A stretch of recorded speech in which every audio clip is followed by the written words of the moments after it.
Greetings students, and welcome to our supplemental video on an overview of how to diagnose substance use disorders using the DSM-5, which is the 5th edition of the Diagnostic and Statistical Manual of Mental Disorders. What we're going to do basically is I'm going to walk you through the diagnostic criteria for substance use disorders from the DSM-5.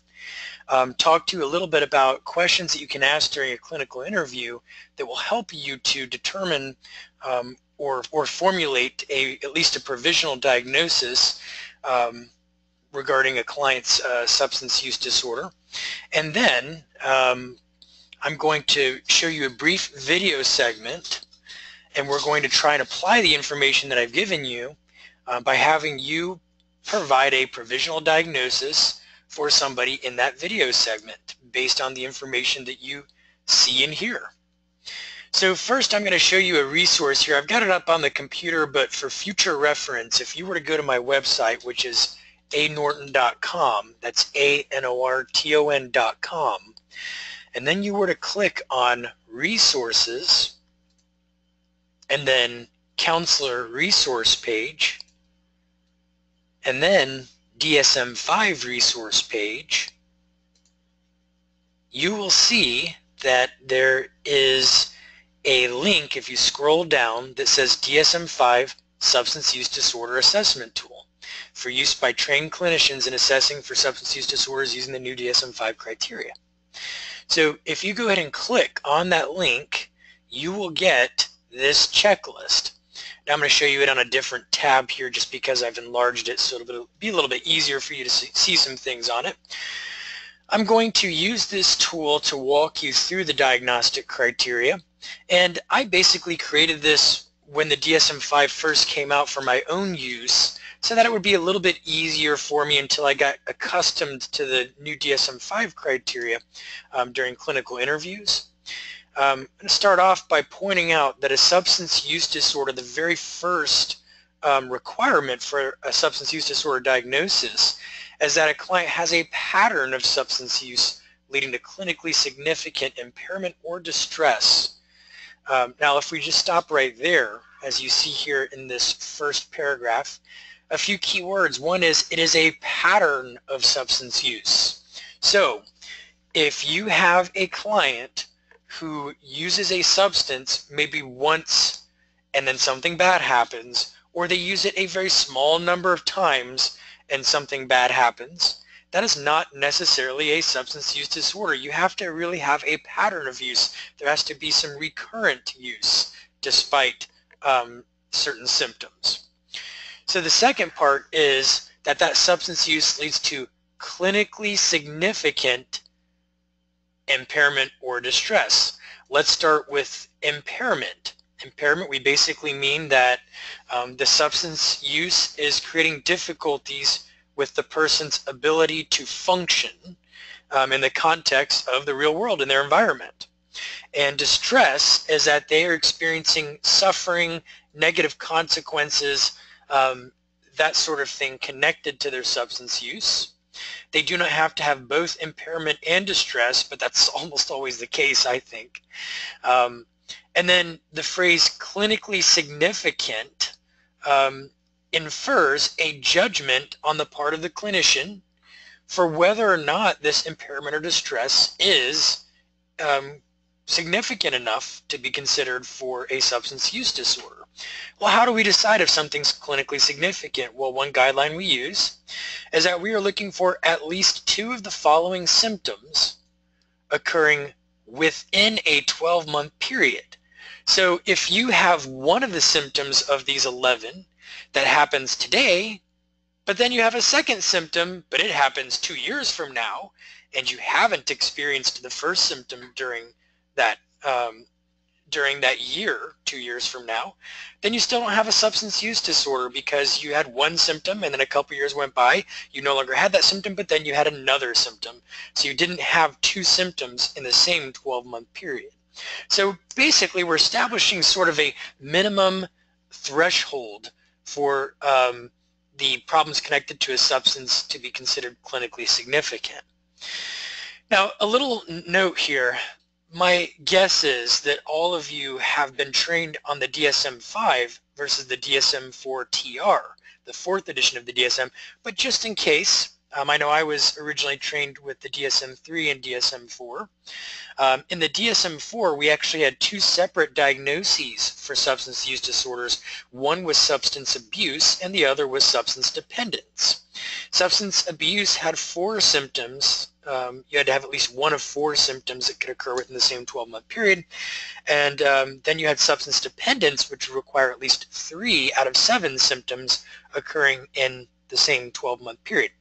Well, now what they've done in the DSM-5, as they've done with many disorders that are very similar, let me pause here for a moment and say, in the DSM-4, really the only big difference, or the biggest difference between substance abuse and substance dependence, was just severity. Dependence was more severe than abuse, and conceptually most people thought of the substance abuse diagnosis as being, well, abuse of a substance, but not necessarily an addiction per se.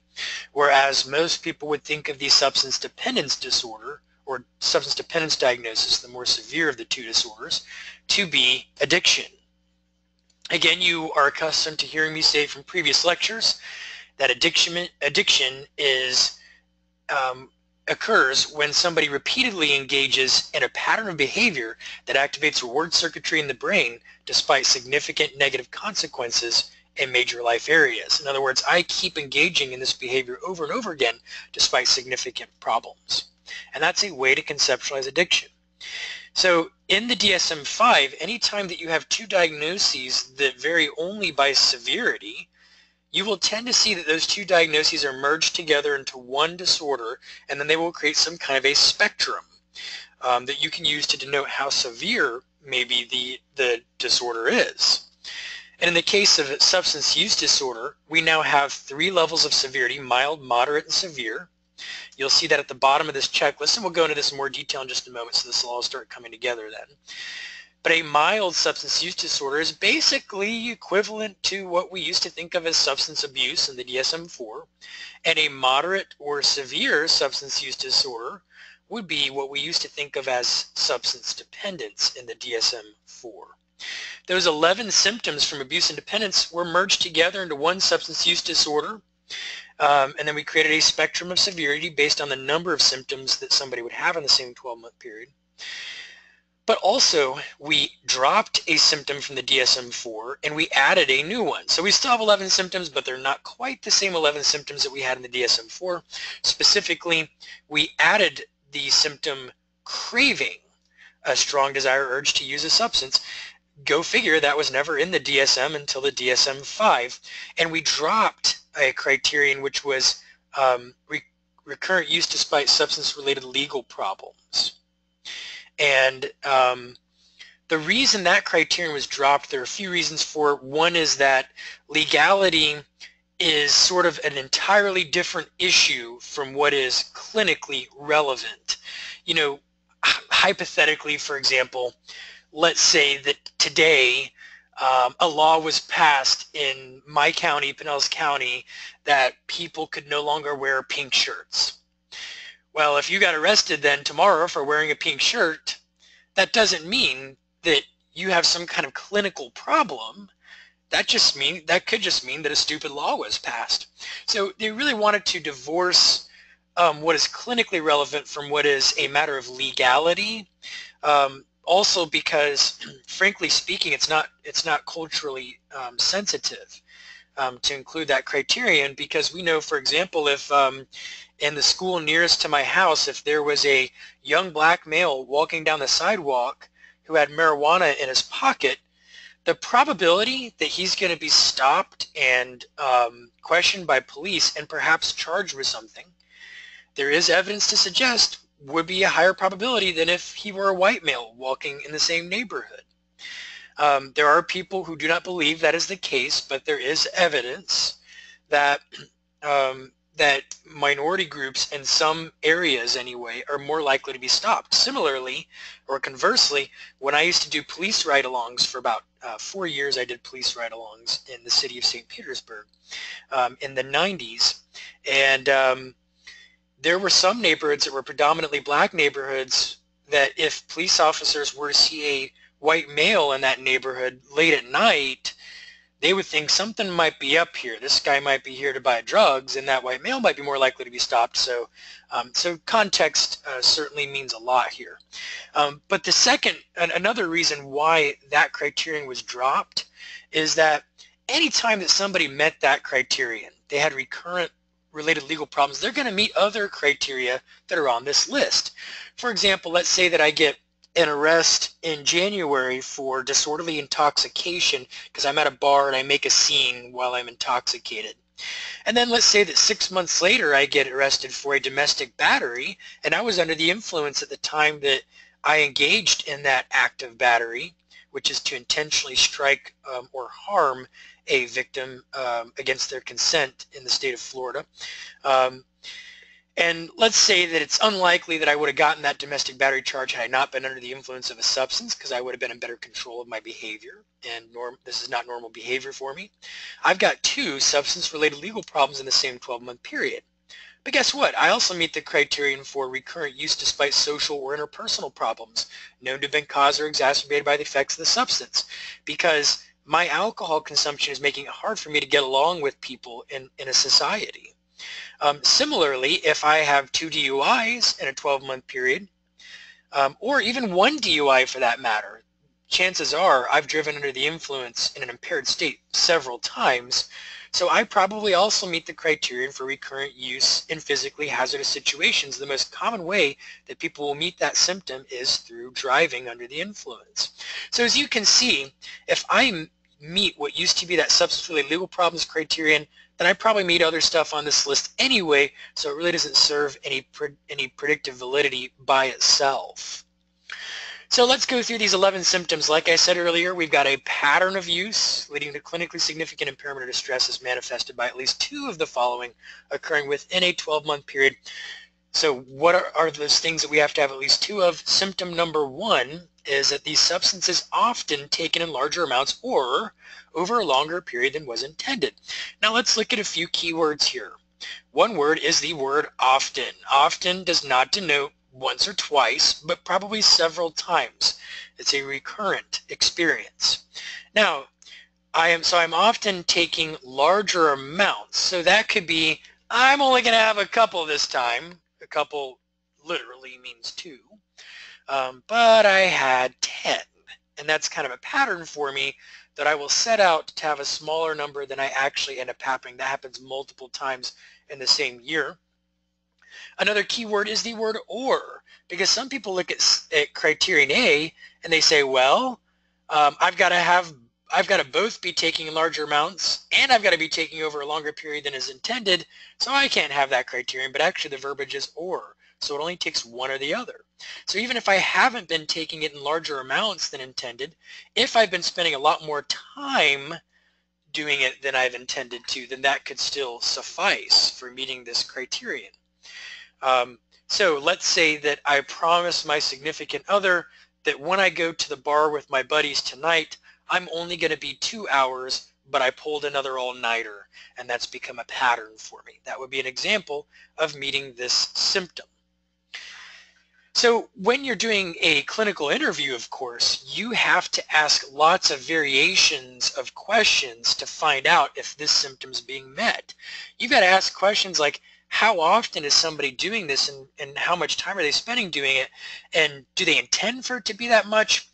I ask questions like, has there ever been a period of time in your life when you found that there were several times that you would try to limit the number of drinks you had, but you actually ended up going beyond that limit? You might have said that you're only going to have a couple, but you had many more than a couple, and that sort of became a habit for you for a period of time. I might ask a question like that, or I might say, have there been times when you would go to the bar or the club, go out drinking, and you would spend a lot more time doing it than you originally intended to or planned on? And if they say yes, I'll ask questions about how often they think that was happening, what substances were involved, and when it was happening. Because I'm going to need to know for which substances the person experienced this symptom and when they most recently experienced it. You'll see why I need those 2 pieces of information later when we get to the end of this list. But just trust me, as you go through these questions, you need to find out which substances for which substances has the person experienced symptom number 1, and when were they experiencing that symptom. And you have to do that consistently throughout this chart. On to symptom number 2, we have a persistent desire, another keyword, or unsuccessful efforts to cut down or control the use of the substance. So persistent desire, I will ask questions like, was there a period of time in your life when you had this sort of nagging voice in the back of your head that's sort of saying, I should probably cut back or maybe stop this altogether, but you didn't really try to stop it or cut it back. I also might ask questions like, did you ever try to quit or cut back on any of these substances, but find yourself using the same amount anyway, or finding yourself unable to stay quit? People will very often relate to this with cigarettes, as an example.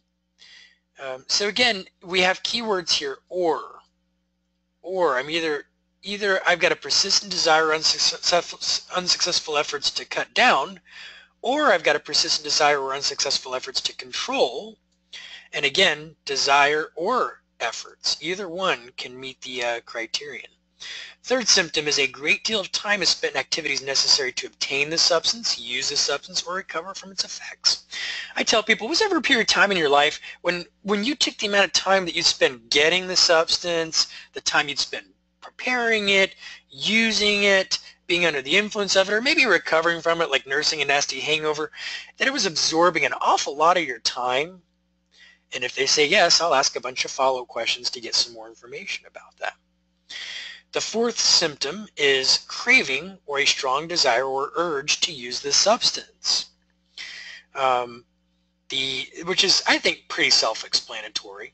Symptom number 5 is recurrent substance use resulting in a failure to fulfill major role obligations at work, school, or home. Now, I've found you really got to ask a lot of questions to figure out if this symptom has been met. You could ask questions like, do you ever call in sick at work because you were nursing a nasty hangover? Or did you ever miss a day at work because you were sick after using? Or have you ever been late to work because you slept in because you had a rough night partying the night before? Or have you ever gone to work but found that you weren't as productive as usual, and you think that was because you had a hard night the night before? I ask a lot of questions like that, and then if they say yes, again, I'll ask a lot of follow-up questions to see if this is clearly substance related and if it's happened several times rather than it being a very isolated event. Because if it's an isolated event, that's called a negative consequence, and most people, hopefully, will learn from that experience and not repeat the same behavior. But it's the re-experiencing it over and over again that puts it into more of the disordered category. Now, when it comes to school, I ask questions like, do you ever used to skip school to get high? Or do you ever find that when you were smoking weed after you got out of school that you didn't do your homework, or you didn't study as much, or you found it harder to study? Questions like that can help out. And then also, were they getting into trouble at school because of their substance use? People have gotten expelled repeatedly, for example, and for having substances on school property and that kind of thing. Also, recurrent use resulting in failure to fulfill major role obligations at home. So I, for example, have had parents tell me that years ago, when their kids were not grown, or when they were still children, that there were times when they were not very attentive to their children's needs. A man told me about having smoked a lot of marijuana, and he was watching TV and just sort of zoning out watching the TV, and then his wife gets home and she's angry because the baby's been crying in the other room for God knows how long, and it didn't even occur to him that the baby was crying because he was stoned out of his mind. And that would be an example of interference with a role obligation at home of being an attentive father, a family member, those sorts of things. Lots of stories about people no longer cleaning or taking care of their living space because of their pursuit of a substance, or not paying their mortgage for that example, or their rent, being late on their rent because of money spent at bars and clubs and things. So you got to ask lots of questions sometimes to get to some of these symptoms. Number 6, continued substance use despite having persistent or recurrent social or interpersonal problems caused or exacerbated by the effects of the substance. So again, keep in mind we've got that word continued, looks an awful lot like words like recurrent in the symptom before that. So continued substance use despite having persistent or recurrent social or interpersonal problems.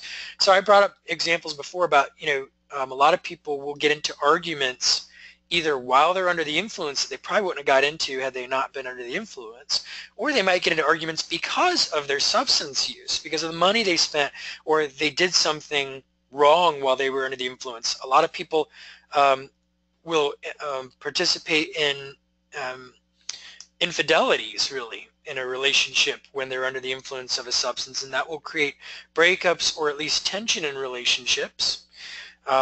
People will also not have as much control over their behavior under the influence. Some people get liquid courage. They'll be at a bar or a club and they'll get into a fight while they're inebriated, and they normally wouldn't get into such a fight. Or they might say something that's incredibly insulting to somebody that starts a fight. Or there's a phenomenon like, drunk texting and drunk dialing, and those sorts of things are all examples as well. Breaking promises and commitments to other people, not showing up for things. Those can all be examples. So on to symptom number 7, important social, occupational, or recreational activities are given up or reduced because of the use of the substance. So I had a buddy in high school who was active in playing football, active in playing the drums at his church youth group. And when he started smoking marijuana, it didn't take very long before he was doing it daily, and then he was doing it all the time, and he stopped playing drums, and he stopped playing football, and he stopped going to church, and he just kind of sat around and got high all day long.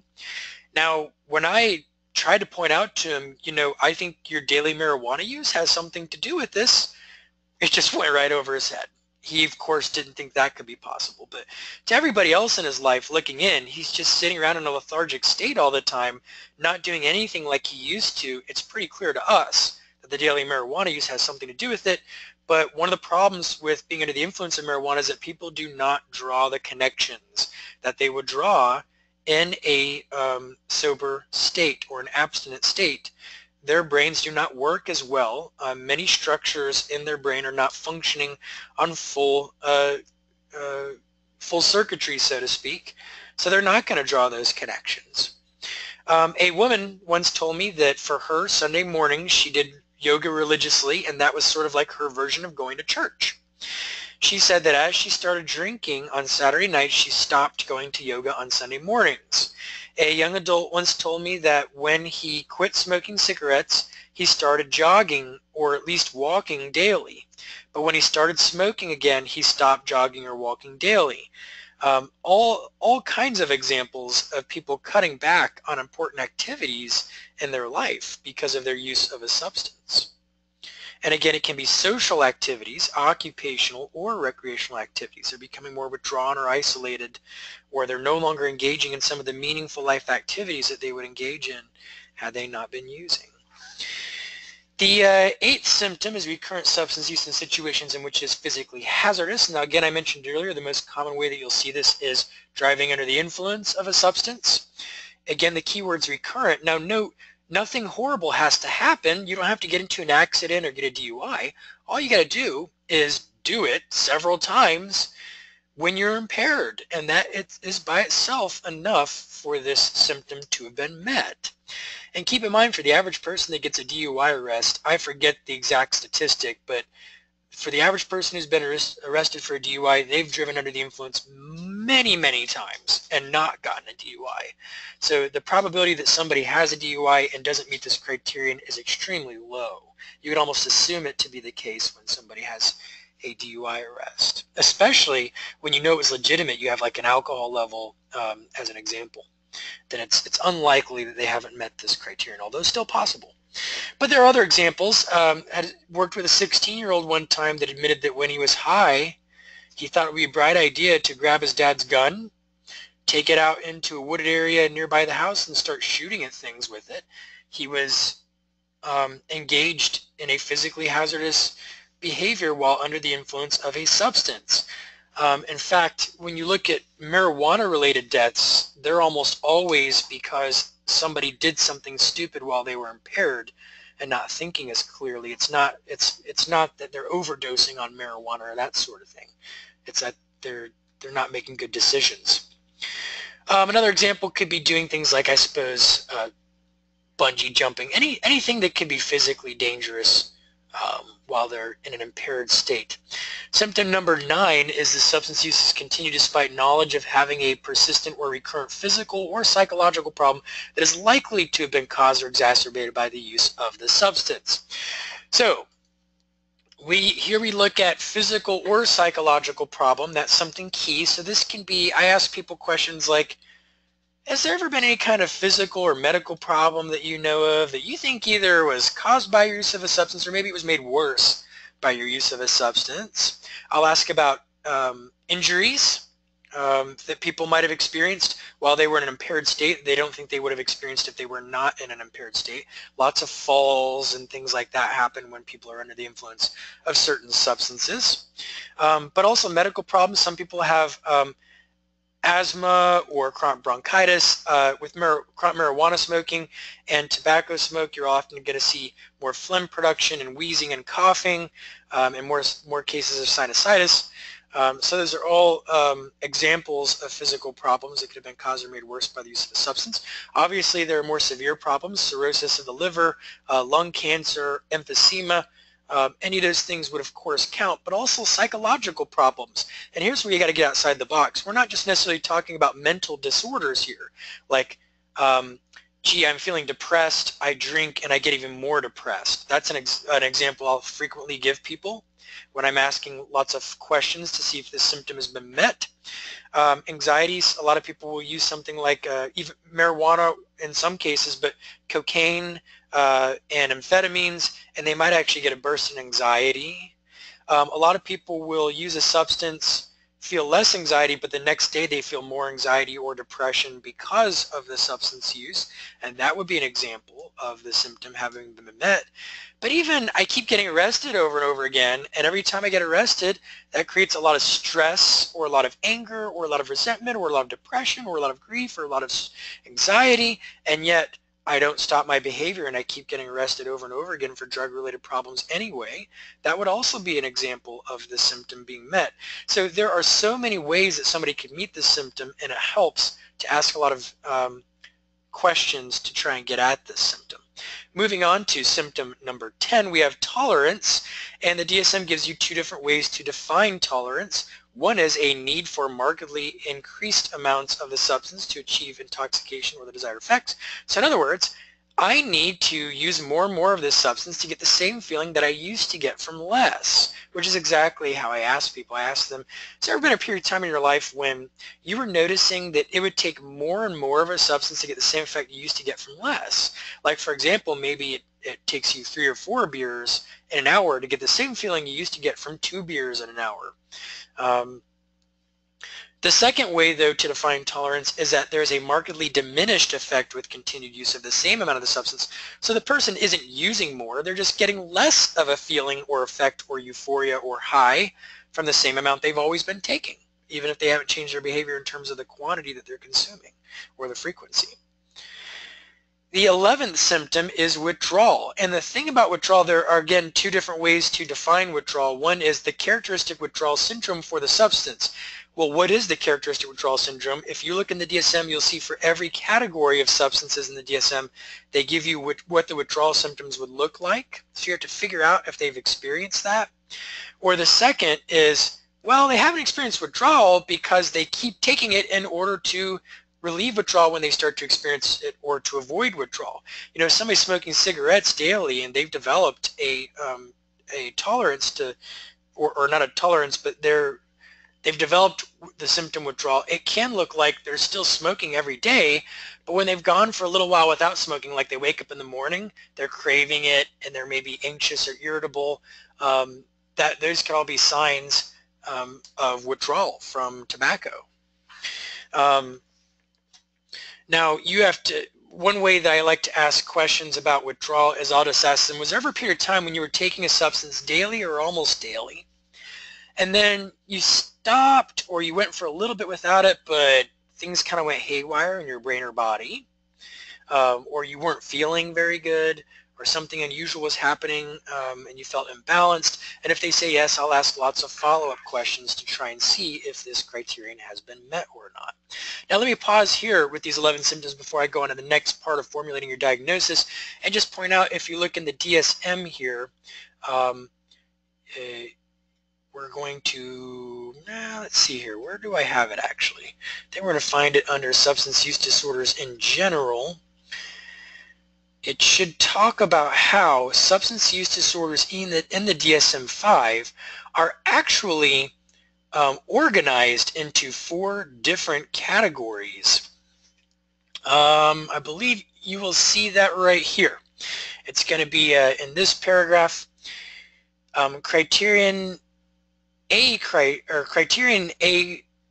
criteria can be considered to fit within overall groupings of, and here are your 4 groupings: impaired control, social impairment, risky use, and pharmacological criteria. So impaired control are symptoms 1 through 4, and this is impaired control would mean I'm having a hard time controlling how much I use or how often I use. And if you look at the checklist, symptoms 1 through 4, often taking larger amounts over a longer period than intended, persistent desire, unsuccessful efforts to cut down or control it, great deal of time spent using it, and craving, those are all impaired control symptoms. So that's your first category of symptoms. Your second grouping or category is social impairment, and this is all the stuff that has to do with the substance use creating problems, getting along with other people, with relationships, or with existing in a society full of other people.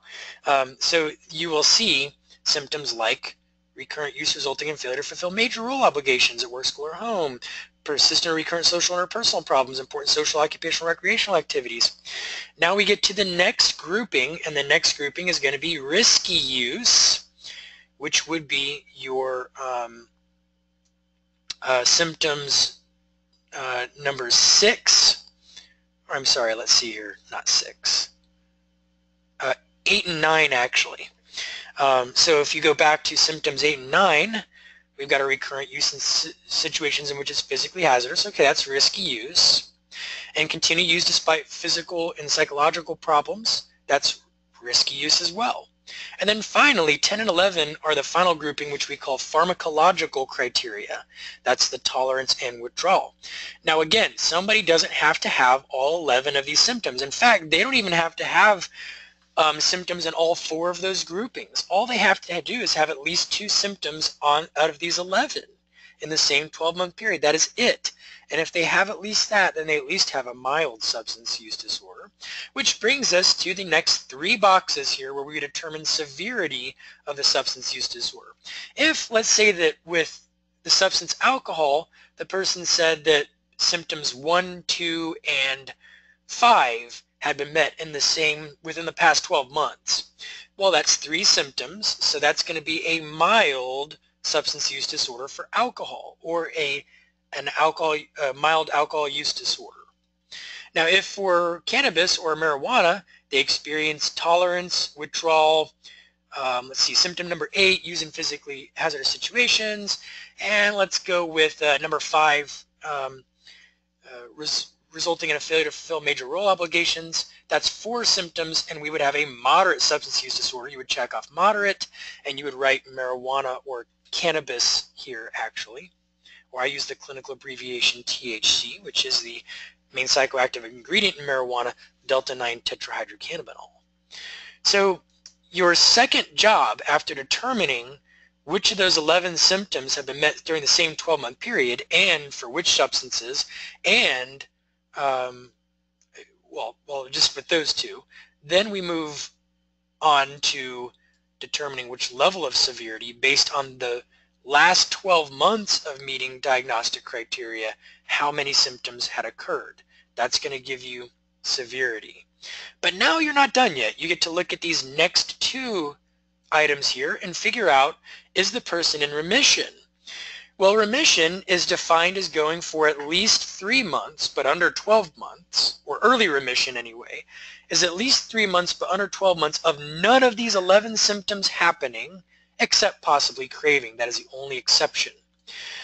So if the person has had 5 of these symptoms in the same 12-month period, but it's been 5 months since they had any of those symptoms happening, well, then we would check off in early remission and write which substance use disorders they're in early remission for.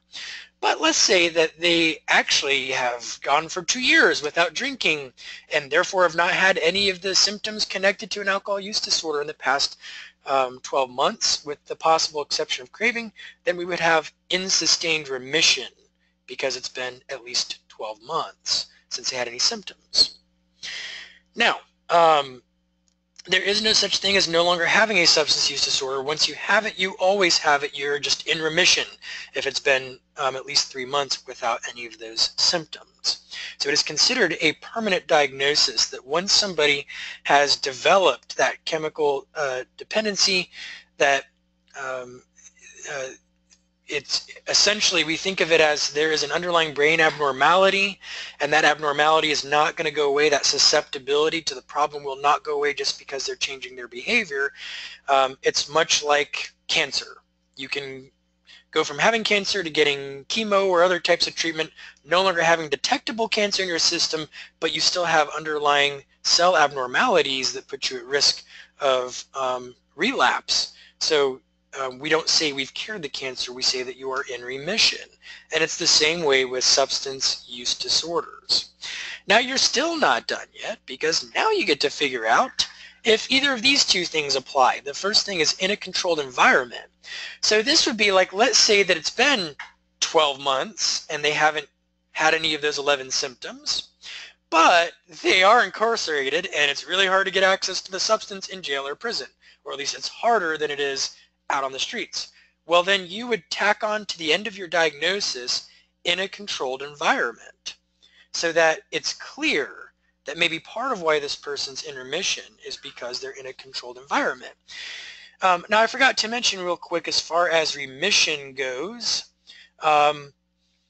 you aren't figuring out if they're in remission based on whether or not they're still using the substance technically.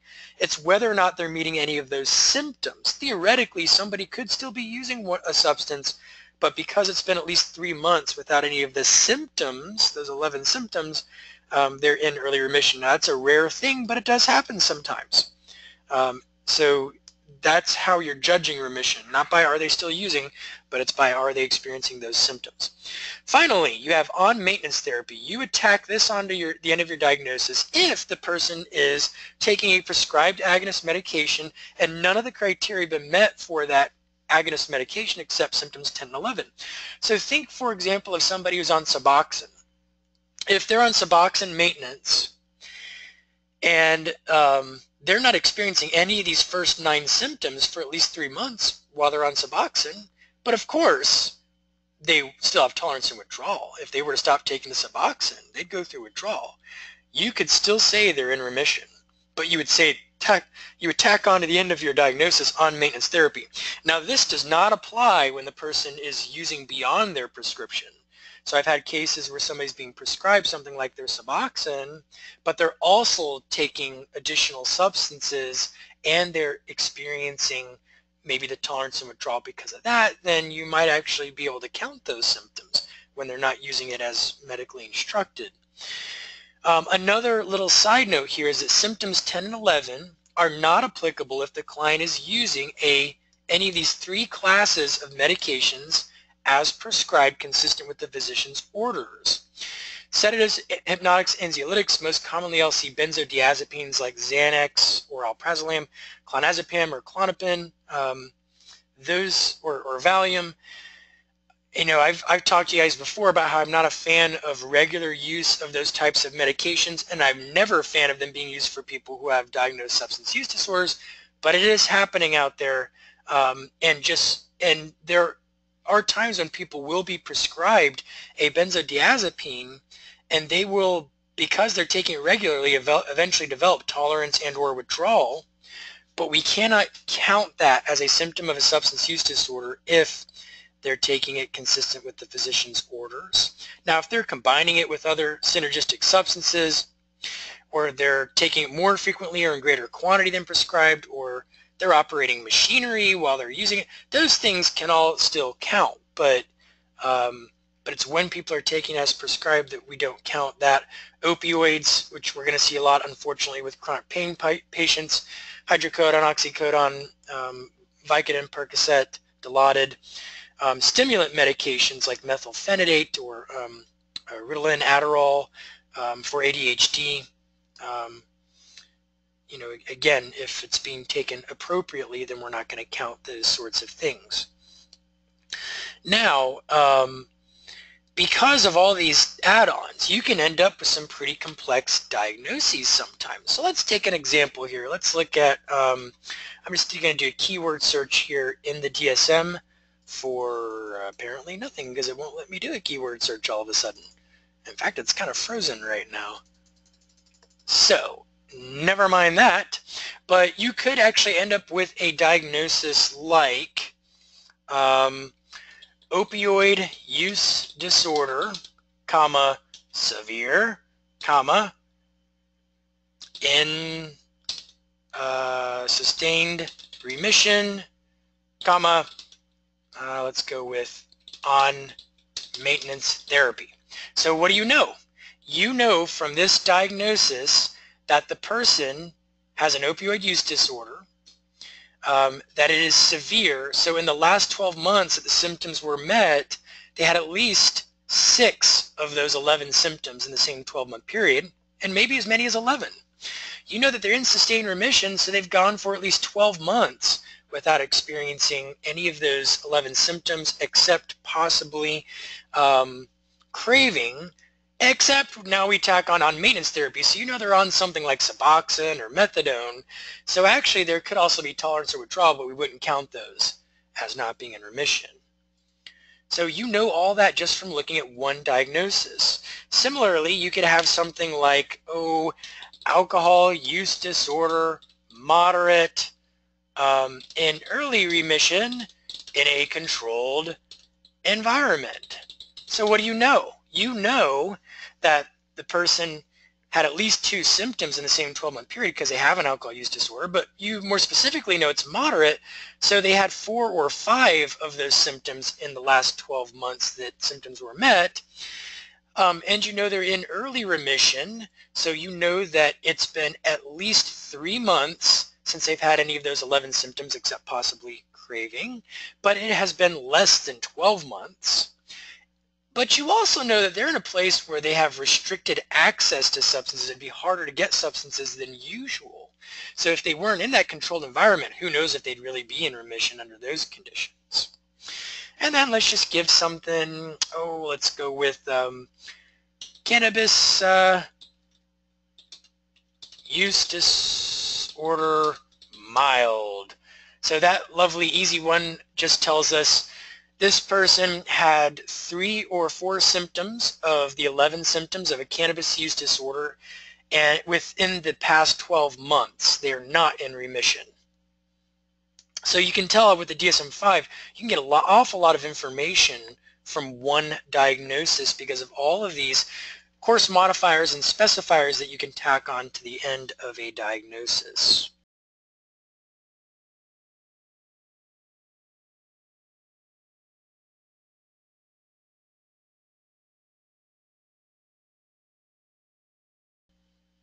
So the first thing, first symptom is the substance is often taken in larger amounts or over a longer period than was intended. And the again, you know, I'm not going to pretend that we could do a good thorough diagnosis with a short clip like that. That would just, in my opinion, be irresponsible. But for simplicity sake, and as a case example, we're going to at least look at things that show a good possibility that a symptom has been met. Of course, if you were really working with a client, you would need to get a lot more information to try and determine if that symptom really has been met or not to the best of your ability. But First symptom, the substance is often taken in larger amounts or over a longer period than was intended. The evidence I saw of that possibility, the red flag there that would tell me I need to ask some more questions, is that there is a scene where she's talking to a couple friends on the couch. They're smoking. He says that they just got, her friend says that they just got done smoking like 10 blunts or something like that. And we're still just about to go, and she wants another one on top of it, and they're laughing about that. And I sort of get the impression that she's saying, just one more and then we'll go. Oh, just one more and then we'll go. And oh, just one more and then we'll go. And she says, my goal is to get so high, I don't even want to go anymore. That to me would suggest, I mean, I would wonder if, did she anticipate, oh yeah, I'm going to smoke 10, 12 blunts before going out tonight? Or is it more like, I'm going to have a blunt or two, but it ended up becoming so many blunts before going out? Because I get the impression that she's doing one more, one more, one more, one more. And is this a habit for her that she will think I'm just going to have a couple and she has more? So we have at least a yellow flag anyway on the field, and we would ask some more questions. My guess is that symptom has been met for this person, but we'd want to get some more information to find out. The next symptom, there's a persistent desire or unsuccessful efforts to cut down or control the use of the substance. Well, we don't have any evidence that she has tried to cut down or control her marijuana use from that clip that I know of. However, there's one thing that she said that would give me a clue that she might have experienced the persistent desire. She said, I feel like I'm addicted to it, but part of me feels like there's nothing wrong with it. Well, I would ask her, you know, tell me about the part of you that feels like you're addicted to it. And I would see, because I think that's a strong clue that there is a part of her that's been saying, this is ridiculous. I can't keep smoking this amount. I can't keep doing this all the time. But we'll have to find out by asking some more questions. So that would be my yellow flag and my opportunity to ask some follow-up questions to see if that symptom has been met or not. The third symptom is a great deal of time is spent in activities necessary to obtain it, use it, or recover from its effects. Well, she says she's been doing this for 10 years. She says she smokes every day, probably every hour, smokes about an eighth a day. I would say that's enough by itself to pretty clearly have met this symptom, symptom number 3. So that's kind of a no-brainer. Symptom number 4, she didn't say anything about craving per se, but I mean, when you look at that clip, it'd be hard to believe that she wasn't experiencing strong desires or urges to use it, but we'd have to ask questions and find out. Symptom number 5, recurrent use resulting in a failure to fulfill major obligations at work, school, or home. I would say that this symptom has been met, or possibly has been met anyway, because again, she's smoking every day, every hour. She's also saying that she's lazy and she doesn't want to do anything when she smokes. She doesn't want to do anything unless she smokes, but if she does smoke, then she doesn't do anything anyway. So she's in this sort of catch-22 where she's not doing anything. We know she's got financial problems. She talked about that. We know that she's not going out on auditions, and she clearly linked that to her marijuana use. Looks like a high likelihood that this symptom has been met. Moving on to persistent or recurrent social or interpersonal problems. We do not know from this clip, except there is one yellow flag on the field again. Her mother is obviously extremely concerned and worried about her. She's actually thinking about her daughter being dead one day and her lungs being bad, and she's worrying about her daughter a lot. My guess is that there's been a negative effect of the marijuana use, especially such intense and frequent marijuana use, and the laziness that goes along with it. That's probably produced some kind of damage or harm to her relationship with her mother. My guess is with other people too in her life, but we would want to again ask some questions to find out. The next symptoms, important social, occupational, recreational activities are given up or reduced because of the use of the substance. I think this one has very clearly been met, especially if you look at occupational activities, because she clearly linked her smoking to not going out on auditions despite her financial problems. So that is an occupational activity that has been given up or reduced because of the use of the substance, and she drew that connection. I'm not drawing it for her. Symptom number 8, recurrent use in situations in which it's physically hazardous. We simply do not know from this clip, to the best of my awareness, whether that's been met. Except there's a yellow flag on the field because remember that scene where they're smoking like 12 blunts or something in one sitting, they're passing it around, then they get into a car. Now she's not in the driver's seat, but they get into a car, they're all stoned out of their minds, and they're passing the blunt around in the car. Who's driving? Presumably one of her stoned friends, and she's getting into the car. Now you don't have to be the one driving the car necessarily for the symptoms to have been met. All you have to do is in an impaired state make the decision to get into a car with another impaired driver and go driving around. So if that's the case, as it looks like from that brief clip, then we'd ask some more questions and we would look at whether this repeatedly or recurrently happens. Again, if she's smoking every day, every hour, then she's probably always under the influence and is often impaired. If she's doing anything that could be physically hazardous, then she's probably meeting this symptom. Symptom 9, we're looking at the persistent or recurrent physical or psychological problems likely to have been caused or made worse by using the substance. So here I would look at 2 flags on the field. Number 1 is amotivational syndrome. That is a phenomenon that people experience when they're smoking high quantities of marijuana frequently on a daily basis. They become more lethargic, they have less energy, drive, motivation, and they have more fatigue, they're more lazy. Many of my clients will sleep an awful lot more than usual. They also get a lower quality of sleep because marijuana use reduces the amount of time that people spend in slow wave sleep and REM stage sleep at night. Even if they're getting quantity of sleep, they're not getting quality sleep. That's part of why they're so lethargic and have such low energy and motivation. They don't think so, but it's clear to us. I mean, you can see somebody in front of you and say this person is so low energy and lethargic, but they don't think it's true because that's the thing about marijuana. People never really quite draw the connections.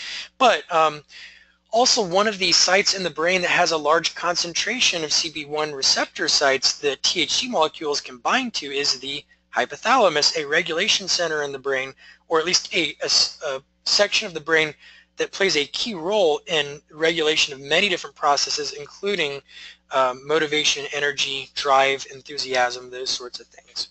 And so amotivational syndrome by itself, I think, would qualify her for this symptom.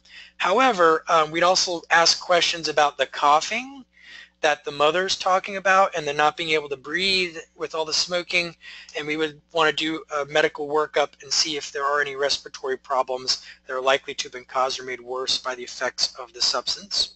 So I would say 9 seems pretty clearly to have been met, if for no other reason than the amotivational syndrome. Symptom number 10 is tolerance. I think there's evidence that that's happening. She smoked, what, 10 to 12 blunts in one sitting, and she still wants another one, and she's still saying, my goal is to get so high I don't even want to go anymore. How are you not high after 10 to 12 blunts in one sitting unless you have an extremely high tolerance, which is likely given that she's smoking every day, every hour, and has been doing it for 10 years. Withdrawal, this symptom we simply do not know about yet. Now, if you continue to watch season 1, you will see that she does experience withdrawal. And some people say withdrawal, I don't think marijuana causes withdrawal at all. Well, actually, marijuana does cause withdrawal for some people, particularly people who are going to be using it daily or almost daily for a substantial period of time. We're going to go look specifically at the diagnostic criteria for cannabis withdrawal. There is a clear withdrawal from cannabis. It does not look quite the same as it will look for other substances, though, and that's the part that kind of confuses people because they're thinking about the way it looks in a substance like heroin, in the case of opioids, but it just looks different with marijuana. Here's the DSM-5 criteria for cannabis withdrawal. A, you have cessation of cannabis use that's been heavy and prolonged, usually daily or almost daily use over a period of at least a few months. And then second, you have 3 or more of the following signs and symptoms developing within approximately 1 week of cessation of use. And here are your 7 symptoms, of which you must have at least 3. Number 1, irritability, anger, aggression. Almost all of my clients who smoke marijuana daily and then have to stop, usually because of some legal problem or something like that, get very irritable and angry. In their first month of treatment, they can be a pain in the butt to work with because of that. Second thing is nervousness or anxiety. Lots of my clients get surges in anxiety when they stop their daily marijuana use. Sleep difficulty, that's an extremely common one. A lot of people have a hard time falling asleep, staying asleep, or they have strange, vivid dreams. Again, this is related to marijuana's impact on slow wave sleep and REM stage sleep. They get decreased appetite or weight loss. Keep in mind, one of the medicinal uses of marijuana is for cancer patients and some patients with HIV who experience a lot of nausea, and the marijuana use will actually increase their appetite. Again, this is probably explained by the impact on the hypothalamus in the brain. You know, people get the munchies. Usually it's going to be high sugar or high carb or high fat food because their brain's being tricked into thinking that they are starving. So conversely, when they're withdrawing, they're going to have less appetite and maybe even some weight loss. They'll also get restless or fidgety in many cases, or get depressed, and they may have some of the following physical symptoms: abdominal pain, shakiness, tremors, sweating, fever, chills, or headache.